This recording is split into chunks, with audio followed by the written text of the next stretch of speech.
हिंगणी दुधामुळे रेबीजची भीती सविस्तर सांगतो। नंदुरबार जिल्ह्यातील हिंगणी गावात एका गायीने वासराला जन्म दिला। नियमानुसार अनेकांनी त्या गायीच्या दुधासाठी नोंदणी केली, पण काही दिवसातच एका भटक्या कुत्र्याने त्या लहान वासराला चावला घेतला।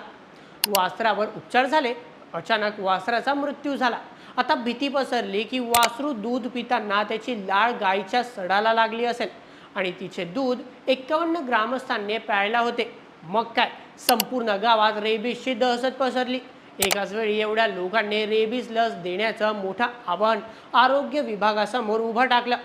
डॉक्टर आणि प्रशासनाने तातडीने हालचाल करून हिंगणीत लसीकरण मोहीम राबवली आणि ग्रामस्थांना धीर दिला। मित्रांनो, अशा वेळी घाबरून न जाता डॉक्टरांचा सल्ला घेणं महत्त्वाचं असतं। ही माहिती इतरांनाही शेअर करा, जेणेकरून जागरूकता वाढेल। आणि अशा शॉर्ट्ससाठी सबस्क्राईब करा बोलेमेच्या यूट्यूब चॅनलला।